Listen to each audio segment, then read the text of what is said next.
Week 6.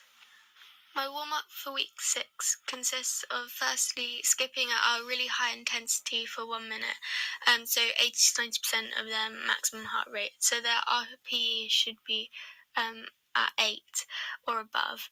And then on a bike for another 4 minutes. This is due to the fact that on Monday session, they were on the bike again, so I want to isolate their leg muscles so that they are completely warm before exercise. But then the skipping incorporates the arms so that they are warm for the plyometric training session on the Tuesday.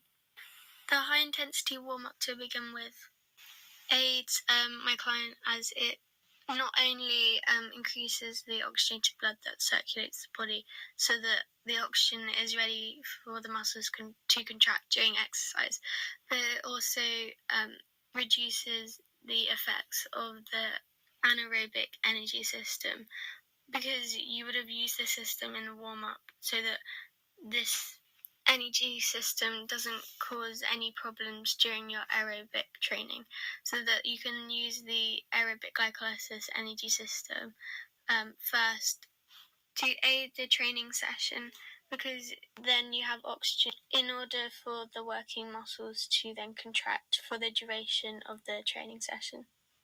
However, for the plyometric session on the Tuesday, the client will be using their ATP-PC stores.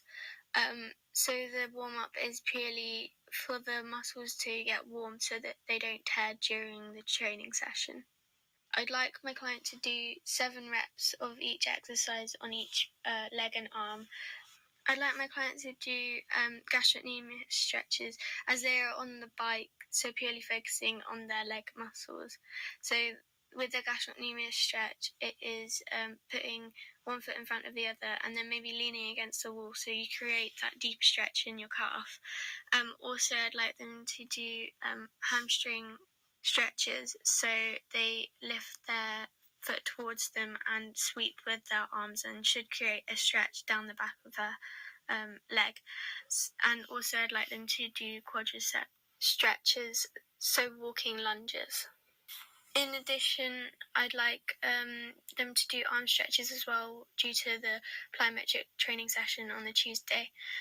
So the one where they pull their arm across their chest to create a stretch in the side of their arm, and also a shoulder stretch where they lift their arms up and interlock their fingers. I'd like them to actually do more reps of the shoulder and arm exercises. This is due to the plyometric session. There is an added arm exercise which might put more strain on their ligaments and tendons in their arms and shoulders. So I want them to be prepared for this. The cool down for week 6 is a 5-minute row on the rowing machine at an RPE of about 4. This is because I want them to keep circulating oxygen to their working muscles in their legs, but also their arms, due to the plyometric session, because there are added exercises that involve the arms. So I want them to keep removing the waste product of carbon dioxide in those areas so that they don't get the effects of DOMS the next day. Also, with the cool down, I'd like them to do static stretches, but especially focusing on their arms and shoulders. So I'd like them to do 7 reps of the arm and shoulder exercises and only 5 reps of the leg stretches. So with the arm exercises, I'd like them to put their palm against the wall and lean forward. This should create a stretch in their arm. And also, I'd like them to put their arm behind their head and then pull on their elbow. This should also create a stretch for their arm and their shoulder. Next, for the shoulder stretches, I'd like them to interlock their fingers and reach up as high as they can. They should feel a stretch in their shoulders. Now onto the leg stretches. I'd like them to sit down while they're doing their leg stretches. This is because their muscles are more relaxed, and then they can create a deeper stretch because of this. So the leg stretches I want them to do is if they have both their legs out in front of them and then try and touch their toes. This should create a stretch in their hamstring. The next stretch I'd like them to do is it creates a stretch in their hamstring also, so they have to lift one leg up and bend it, and then bring their knee across to the other side of their body, and this should create a stretch in their hamstring. Leaning against the wall, I'd like them to stretch their quadriceps, so they do this by lifting their leg up and pulling on their leg so that the flexion occurs at the knee. All these stretches should aid in recovery and reduce the risk of injury occurring because they are more pliable and elastic, so there's less likely for a muscle tear or ligament tear or tendon tear to happen. For Monday's session, they will be training on a bike, so their leg muscles will be predominantly used in this training session. I've increased the duration again so that they now are riding at 48 minutes, but the resistance that has been set against them has remained the same, as I don't want the intensity of the exercise to change.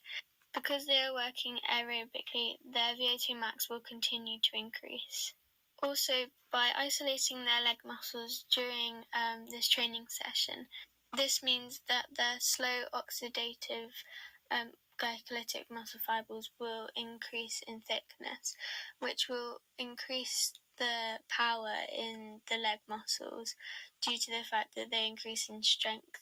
And also because they'll be riding for a longer duration, then their muscular endurance in their legs also increases, so that their ability to contract their muscles constantly will continue to increase, which will aid their sporting performance, not only for power, but also for just generally contracting their muscles when they run, so their fatigue rate will be lower. For the plyometric session on Tuesday, the exercises are jump squats with the football aspect, box jumps, the ladder exercises with the football, chest passes with the medicine ball, and I've added an additional exercise, which are explosive push-ups. Also, I've increased the reps of the plyometric exercises, so now they're doing 3 sets of 10 reps of each exercise. And I've added an extra exercise to work on their muscular strength and endurance in their upper arms, because on Monday they are working on the bike, so this session would not involve their arms. Therefore, I need to incorporate their arms in this session, as it will still aid their sporting performance, as they can use their arm muscles to gain more height when they jump for a header in football. Also, another reason why I've increased the reps is because some adaptations will have occurred during the 6-week program.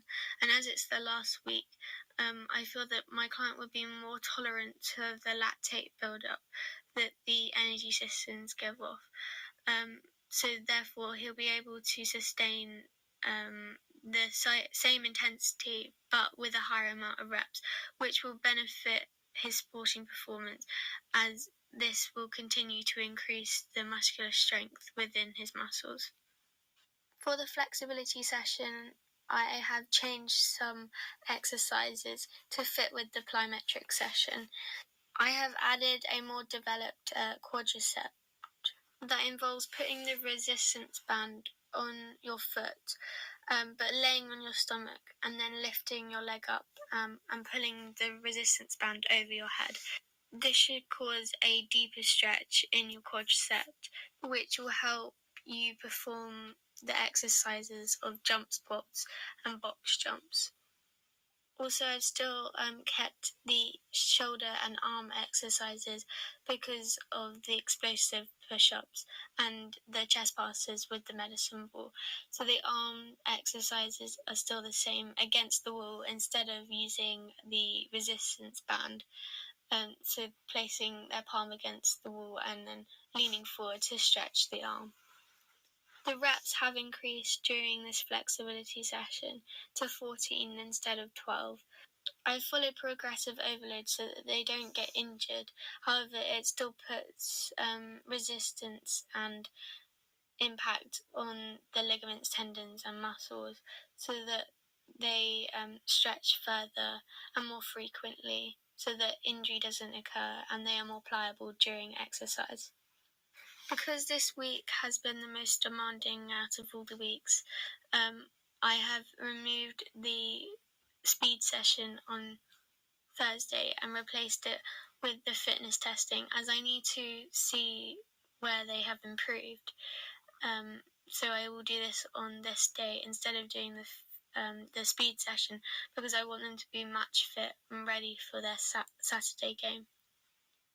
But like I've said, I've added a 15-minute swim on Wednesday and on Friday to reduce the effect of the lactic acid buildup that they might have experienced on the Tuesday session and from the fitness testing on the Thursday.